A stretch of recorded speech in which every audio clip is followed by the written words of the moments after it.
नमस्कार, आप देख रहे हैं न्यूज़ वन इंडिया। मैं हूं आपके साथ पूजा यादव। हाथरस कांड पर केंद्रीय मंत्री रामदास अठावले का बयान। सीबीआई जांच के लिए सीएम योगी से कहूंगा, रेप हुआ या नहीं इसकी भी जांच होनी चाहिए। रामदास अठावले कह रहे हैं एसआईटी अगर ठीक से जांच नहीं करती है तो परिवार जो कहे वही मांग मानी जाए। परिवार के नार्को टेस्ट की जरूरत नहीं है, सीएम से मैं बात करूंगा। रामदास अठावले कह रहे हैं देखिए, पूरे देश में इस पूरे मसले को लेकर उबाल है और जिस तरीके से मीडिया को रोका जा रहा था, गांव के लोगों को बाहर नहीं आने दिया जा रहा था, परिवार के लोगों को बंधक बनाया गया था, परिवार के लोगों से किसी को मिलने नहीं दिया जा रहा था, विपक्ष की भी एंट्री पर बैन था, मीडिया की एंट्री पर भी बैन था।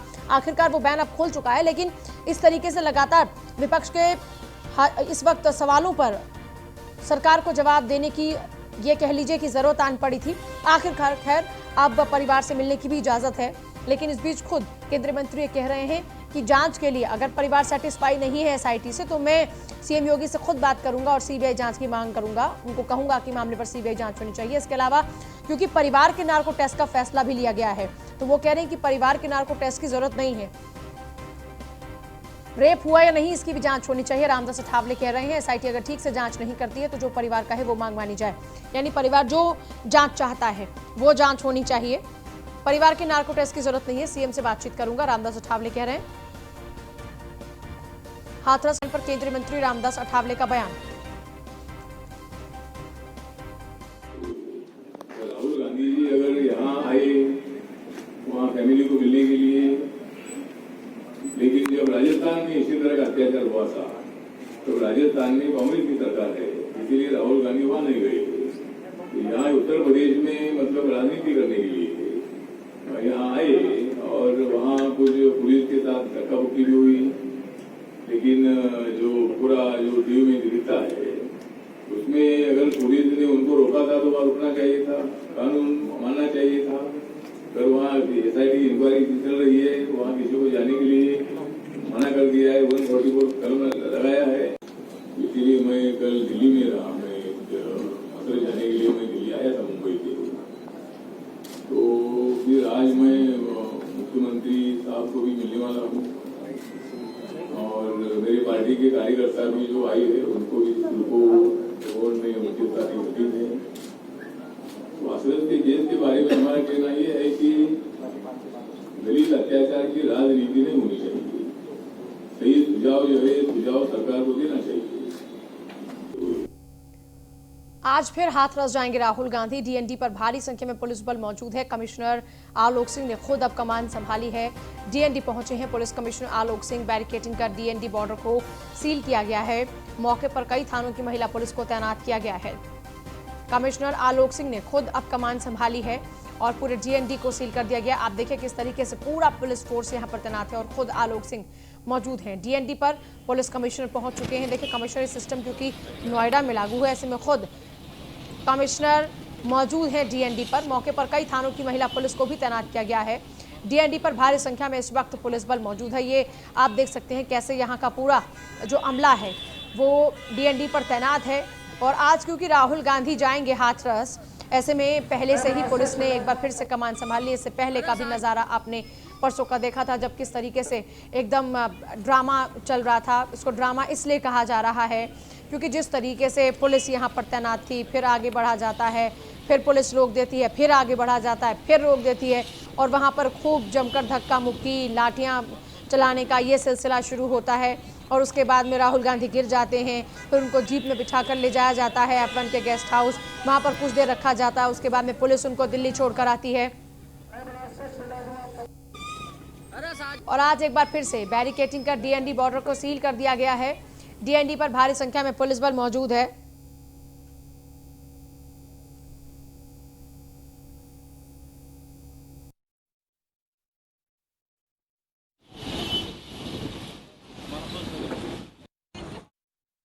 डीएनडी पर इस वक्त पुलिस बल मौजूद है। यहां तक कि कई थानों की जो महिला पुलिस है उनकी भी तैनाती यहां पर की गई है।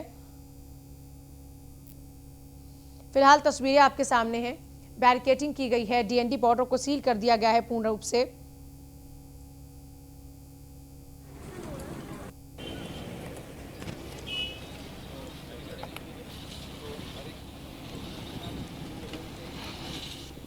डीएनडी पर भारी संख्या में इस वक्त पुलिस बल मौजूद है। ये तमाम तस्वीरें आपके सामने फिलहाल।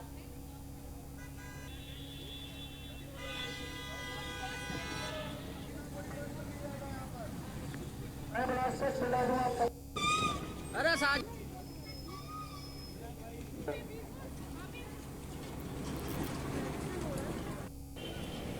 फिर हाथरस जाएंगे राहुल गांधी और राहुल गांधी के आने से पहले की तैयारियां जबरदस्त की जा रही हैं।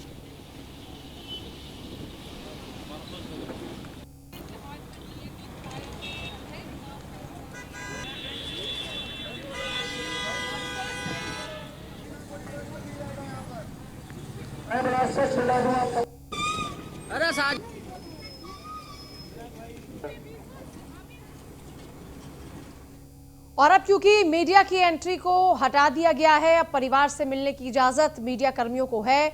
तो मीडिया से मिलने पर पीड़ित परिवार ने कहा, डीएम और पुलिस कर्मियों ने दबाव बनाया। रो रो कर पीड़ित परिवार ने बताई अपनी पूरी सच्चाई। गांव में ड्रोन कैमरे से निगरानी की जा रही है।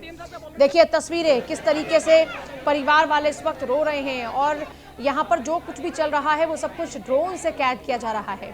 मीडिया से मिलने पर बोला पीड़ित परिवार।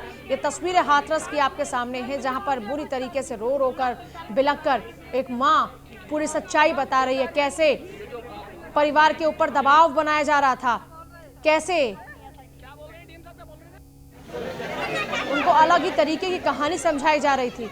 मीडिया से जब मिलने दिया गया तो पीड़ित परिवार ने सच्चाई बयां की है। देखिए कल तक की अगर बात करें तो तमाम तस्वीरें आपने देखी, जिसमें आपने देखा पुलिसकर्मी ये कह रहे थे कि एसआईटी की जांच चल रही है, ऑफिसर्स परिवार वालों से बातचीत कर रहे हैं, इसलिए एंट्री पर बैन है, इसलिए अंदर नहीं जाने दिया जा रहा ताकि जांच कोई प्रभावित ना कर पाए।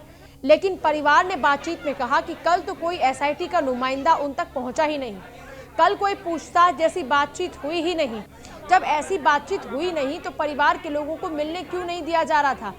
ये हाथरस की तस्वीर आपके सामने है। फिलहाल गांव में ड्रोन कैमरे से निगरानी की जा रही है।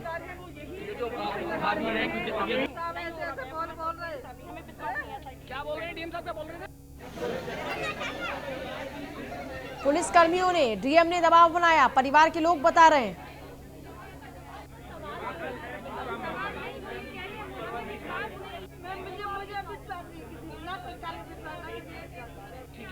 तमाम अधिकारी वो यही क्या बोल रहे हैं, डीएम साहब क्या बोल रहे थे।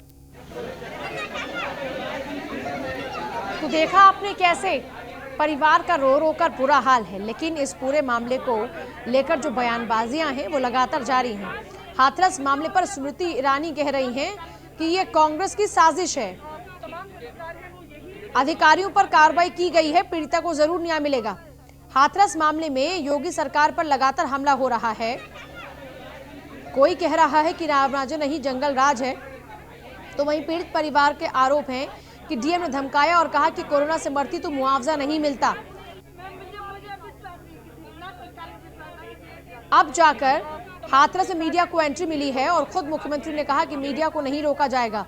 पीड़ित के घर वालों से डीएम ने कहा था पोस्टमार्टम हुए शव को देख नहीं पाओगे, इसलिए बिना दिखाए अंतिम संस्कार कर दिया। ये परिवार वाले बता रहे हैं कि क्या कुछ बातचीत की गई, क्या कुछ उनसे कहा गया उस दौरान में। और यहाँ देख रहे हैं आप कैसी चहलकदमी हो रखी है। जो आस पड़ोस के लोग हैं वो भी एकजुट हैं। हाथरस मामले पर घेरे डीएम को लेकर लगातार नई नई बातें सामने आ रही हैं। उन्होंने पीड़िता के परिजनों से कहा था कि तुम लोग पोस्टमार्टम हुए शव को देख नहीं पाओगे, अगर देख लिए तो 10 दिन तक खाना नहीं खा पाओगे। इसी के चलते उसका चेहरा नहीं दिखाया गया और बिना दिखाए ही अंतिम संस्कार कर दिया। ऐसे में परिवार वालों का कहना है कि क्या उन्हें मृत बच्ची का चेहरा भी देखने का अधिकार नहीं। शुभम हमारे साथ जुड़ रहे हैं, मेरे सहयोगी, क्योंकि हाथरस से लगातार जो तस्वीरें आप तक पहुंच रही हैं वो शुभम लगातार दिखाने की आपको कोशिश करते रहे। शुभम का एक बार रुख करेंगे। शुभम, मीडिया की एंट्री पर से बैन हट चुका है, परिवार वाले क्या कुछ सच्चाई बयां कर रहे हैं? जी बिल्कुल, इस समय हम गांव में मौजूद है। अंदर ही उसके जो पीड़िता है उसके मकान से कुछ कदम की दूरी पर ही है। आपको बता दें कि यहाँ पर जब मीडिया तो फिर मीडिया उसके परिवार से मिलने गई थी और वो सब बता रहे थे अपने किस तरह से उन्होंने बताया कि 2 दिन तक किस तरह से उनको बंधक बनाया रखा और जो प्रशासन ने उन पर रोक लगाई, सारे मोबाइल ले लिए थे। वह अपनी सारी व्यथा मीडिया के सामने बता रहे थे। पहले उनके सारे मोबाइल फोन्स ले लिए गए और उनके ऊपर दबाव बनाया जा रहा था। उसके बाद में फिर मीडिया की एंट्री वहां पर शुरू हो जाती है और परिवार को मोबाइल फोन्स वापस कर दिए जाते हैं। आखिरकार ऐसा क्या था कि परिवार वालों के मोबाइल्स को रख लिया गया उनसे पूछताछ नहीं करने दी जा रही थी। इस पूरे बारे में परिवार के लोग क्या कुछ कह रहे हैं, दबाव बनाने के लिए क्या कुछ वहां पर बातचीत की जा रही थी उनसे? परिवार के लोगों से जब हमारी बात हुई तो उन्होंने बताया कि जब उनसे 2 दिन पहले उन्होंने एक वीडियो वायरल कर दी थी जिसमें जिलाधिकारी उनको धमका रहे थे कि मीडिया आज है कल चली जाएगी, हम ही रहेंगे और हम ही बदल गए तो क्या होगा।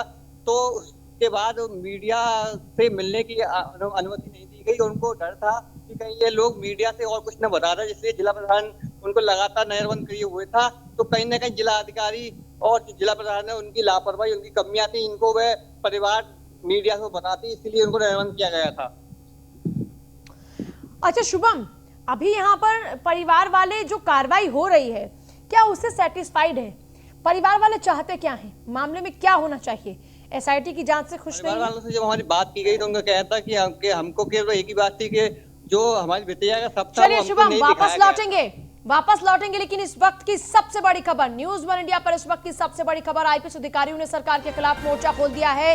एक व्हाट्सएप ग्रुप पर आईपीएस अधिकारियों ने लिखा, पूरे देश में सबसे ज्यादा आईपीएस ऑफिसर उत्तर प्रदेश में ही सस्पेंड हो रहे हैं। इस तरह तहसीलदार तो छोड़िए, लेखपाल भी सस्पेंड नहीं होते। हाथरस में एसपी के खिलाफ हुई कार्रवाई के खिलाफ है आईपीएस अधिकारी, कहा डीएम के खिलाफ क्यों नहीं हुई कार्रवाई? हाथरस में ज्वाइंट फैसले लिए गए थे, डीएम को क्यों बचाया जा रहा है? देखिए, आईपीएस और आईएएस के बीच का जो खींचतान है वो इससे पहले भी कई दफा सामने आता रहा। जब नोएडा और लखनऊ में कमिश्नरी सिस्टम लागू किया जा रहा था, उससे पहले जो तमाम चुनौतियां रही वो इसी डिफरेंस की वजह से थी। अब एक बार फिर से आईपीएस लॉबी लामबंद हो रही है आईएएस के खिलाफ में, आईएएस लॉबी के खिलाफ में। कहा यह जा रहा है कि आईपीएस ऑफिसर्स को ही क्यों सस्पेंड किया जा रहा है। इस पूरे मामले में जो एसपी के खिलाफ कार्रवाई हुई है, क्योंकि देखिए कल देर शाम की बात है, लगभग 8 बजे जब हमारा डिबेट शो चल रहा था, उसी दौरान में ये बड़ी खबर आती है कि 5 अधिकारियों को निलंबित कर दिया गया है, 5 पुलिस के कर्मचारियों को निलंबित कर दिया गया है, जिनमें खुद एसपी भी है, डीएसपी भी है, सीओ स्तर के, एसआई स्तर के जो पुलिस कर्मचारी है उनका सस्पेंशन ऑर्डर रिलीज कर दिया गया है। जिसके बाद अब आईपीएस लॉबी जो है वो अपने खिलाफ हो रहे इस कदम को नाजायज और गैर वाजिब ठहरा रही है। कहा यह जा रहा है आईपीएस लॉबी की ओर से कि डीएम को आखिरकार क्यों बचाया जा रहा है। जबकि देखिए, अगर इस पूरे मामले को देखें तो जो डीएम का वीडियो लगातार वायरल हो रहा था, डीएम के उस वीडियो को लेकर सबसे ज्यादा विरोधी स्वर उठ रहे थे और सबसे ज्यादा गुस्सा सामने आ रहा था। अब जब ये कार्रवाई कल हुई है एसपी के खिलाफ में, तो आईपीएस अधिकारियों ने सरकार के खिलाफ में ही मोर्चा खोल दिया है। एक व्हाट्सएप ग्रुप पर आईपीएस अधिकारी ये लिख रहे हैं कि पूरे देश में सबसे ज्यादा आईपीएस ऑफिसर उत्तर प्रदेश में ही सस्पेंड हो रहे हैं। इस तरह तहसीलदार तो छोड़िए, लेखपाल भी सस्पेंड नहीं होते हैं। यानी हाथरस में एसपी के खिलाफ में जो कार्रवाई हुई है, अब उस कार्रवाई के खिलाफ में आईपीएस लॉबी खड़ी हो चुकी है। डीएम के खिलाफ क्यों नहीं हुई कार्रवाई, ये बार बार कहा जा रहा है। हाथरस में ज्वाइंट फैसले लिए गए थे, ये पूछा जा रहा है कि डीएम को बचाने के पीछे की वजह क्या है। एक तरफ आप जो आईपीएस ऑफिसर हैं उनके खिलाफ एक्शन ले रहे हैं, दूसरी तरफ डीएम के खिलाफ में कोई कार्रवाई नहीं हो रही। डीएम को आखिरकार क्यों बचाया जा रहा है? तो जो आईपीएस ऑफिसर्स के खिलाफ में लगातार एक्शन लिए गए हैं, उन एक्शन के खिलाफ में अब आईपीएस लॉबी ने मोर्चा खोल दिया है। सरकार के खिलाफ में अब मोर्चा खोला जा रहा है और ये कहा जा रहा है कि क्यों आईपीएस अधिकारियों के ही खिलाफ ऐसी कार्रवाई हो रही है, क्यों आईएएस ऑफिसर्स को छोड़ा जा रहा है। Anurag Chadha, editor in chief news one India के हमारे साथ जुड़ चुके हैं। अनुराग जी, जो कार्रवाई लगातार हो रही है और इस पूरे मामले में जिसमें पूरे देश एकजुट हो रहा है, देश में उबाल है, उस पूरे मामले में एसपी के खिलाफ हुई कार्रवाई को लेकर आईपीएस लॉबी अब सरकार के खिलाफ खड़ी हो चुकी है। देखिए, जिस तरह से जो व्हाट्सएप ग्रुप है आईपीएस अधिकारियों के, उसमें इस तरह की चर्चा चल रही है, तो कहीं ना कहीं उनके व्हाट्सएप मैसेजेस का जो एक संदेश है वो यही है कि जो एसपी के खिलाफ कार्रवाई हुई है, अगर वो सही है तो इसका जिम्मेदार वहां का जिलाधिकारी भी है। तो उन अधिकारियों ने ग्रुप में लिखा है कि जब भी कोई घटना होती है तो वहां पर डीएम एसएसपी द्वारा ज्वाइंट फैसले लिए जाते हैं, लेकिन अक्सर देखने में आता है कि जो कार्रवाई है वो सबसे पहले या फिर सिर्फ और सिर्फ आईपीएस अधिकारियों के खिलाफ कार्रवाई होती है, जिलाधिकारी को कभी भी कार्रवाई के जद में नहीं लाया जाता। तो यही गुस्सा आईपीएस अधिकारियों का अपने ग्रुप पर फूट रहा है और जैसे ही कुछ आईपीएस अधिकारियों ने इस तरह की बात लिखी तो उसके बाद जो सीनियर थे कुछ उनको समझाने लगे, लेकिन जो नई उम्र के आईपीएस है, यानी कि जो नए बैच के आईपीएस अधिकारी हैं, उन्होंने सरकार को काफी हद तक घेरने की बात कही है। उन्होंने कहा है कि जो घोड़े और खच्चर हैं ये सरकार उनको बिल्कुल एक जैसा एक पैटर्न पर उनसे काम करवा रही है, घोड़े खच्चर में फर्क नहीं कर पा रही है। इसके अलावा पूरे देश में जो आईपीएस अधिकारी निलंबित होते हैं उसमें आप सबसे ज्यादा जो रेशो है वो केवल उत्तर प्रदेश में ज्यादा है। पूरा देश एक तरफ, उत्तर प्रदेश एक तरफ, यहाँ पर आईपीएस अधिकारियों को ज्यादा निलंबित किया जा रहा है। तो कहीं ना कहीं आईपीएस अधिकारी को ये बात काफी खल रही है। इसके अलावा एक अधिकारी ने यह भी लिखा है कि आप देखिए जो तहसीलदार और जो होते हैं नायब तहसीलदार, लेखपाल, उनके खिलाफ बहुत ज्यादा शिकायतें आती हैं, तो उनका भी इस तरह से निलंबन नहीं होता जिस तरह से एसपीज का निलंबन हो रहा है। और निलंबन के पीछे एक अधिकारी ने ये भी बात लिखी है कि जिस तरह से एसएचओ को सस्पेंड किया जाता है, उत्तर प्रदेश की हालत ऐसी हो गई है कि आईपीएस अधिकारी को ऐसे ही सस्पेंड किया जा रहा है। एक अधिकारी ने ये लिखा कि आईपीएस अधिकारियों की जो पूरी की पूरी एसओजी टीम होती है उसको सस्पेंड कर दिया गया है। तो कुल मिलाकर ये जो आईपीएस अधिकारी है ये बहुत ज्यादा दुखी है जिस तरह से इनके खिलाफ कार्रवाई की जा रही है। वहीं दूसरी तरफ अगर हम सरकार के एंगल को देखें तो सरकार कहीं ना कहीं ये देखती है कि जब भी कोई घटना होती है, चाहे जो पाटीदार वाला मामला है, इसमें आप देखिए तमाम तरह के सबूत मिले तो सरकार का एंगल और सरकार का कर्तव्य बन जाता है कि जिस अधिकारी के खिलाफ सबूत मिल चुके हैं उसके खिलाफ कार्रवाई हो। अगर हम देखें प्रयागराज के एसपी जो अभिषेक दीक्षित थे, उनके खिलाफ तमाम तरह के सबूत मिले तो उनको सस्पेंड किया गया। तो सरकार का तर्क अलग है इस पूरे मामले को लेकर, लेकिन कहीं ना कहीं जो आईपीएस अधिकारी हैं उनका ये वो सरकार के इस फैसले से इत्तेफाक नहीं रखते। उनका कहीं ना कहीं ये मानना है कि आईपीएस अधिकारी को सस्पेंड करने से पहले तमाम तरह की जांच हो, उसके बाद उनको सस्पेंड किया जाए। इसके अलावा जो कुछ अधिकारी हैं उन्होंने ये भी लिखा है कि उत्तर प्रदेश में जो आईपीएस एसोसिएशन है वो सिर्फ नाम की एसोसिएशन है।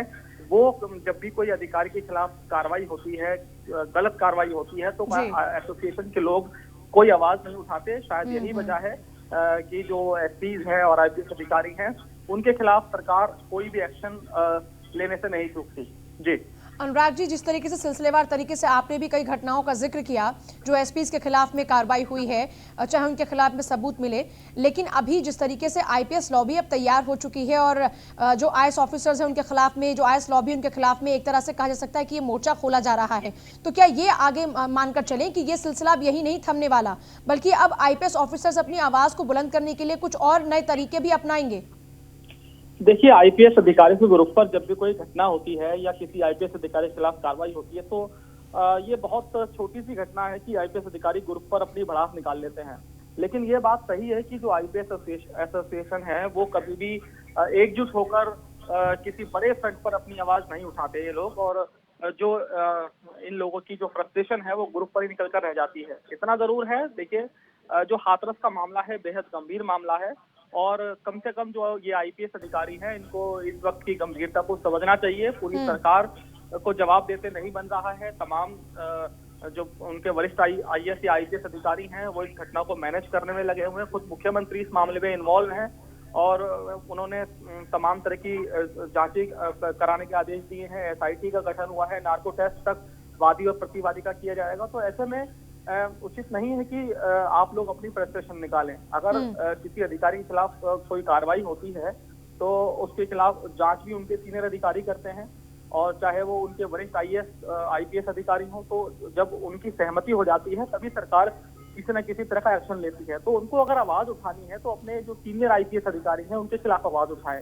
क्योंकि अगर किसी जूनियर आईपीएस अधिकारी को सस्पेंड किया जाता है तो उसकी जो जांच है वो उनके सीनियर अधिकारी देते हैं। तो आप अपने अधिकारी से लड़िए, इसमें सरकार को बीच में लाने का कोई मतलब नहीं रह जाता। जी बहुत शुक्रिया आपका बातचीत के लिए Anurag ji.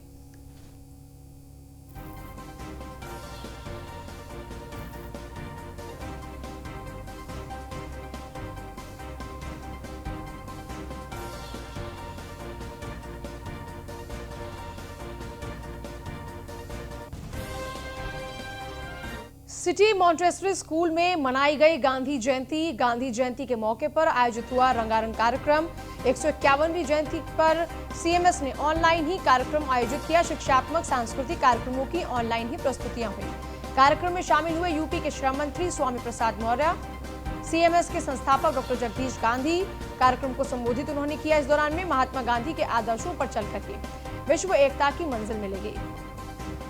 City Montessori school के लगभग 3000 शिक्षक और कार्यकर्ताओं ने बड़े ही भव्य स्तर पर ऑनलाइन ही गांधी जयंती समारोह मनाया। इस भव्य समारोह में सीएमएस संस्थापक और प्रख्यात शिक्षाविद डॉक्टर जगदीश गांधी ने राष्ट्रपिता महात्मा गांधी के चित्र पर माल्यार्पण किया, बापू के विचारों और आदर्शों का अलख जगाया, जबकि विभिन्न शिक्षात्मक सांस्कृतिक कार्यक्रमों द्वारा एकता, शांति, सत्य, अहिंसा के विचारों को विश्व के कोने कोने में प्रवाहित करने का आह्वान हुआ। साथ ही साथ बापू के व्यक्तित्व और कृतित्व पर प्रकाश भी डाला गया।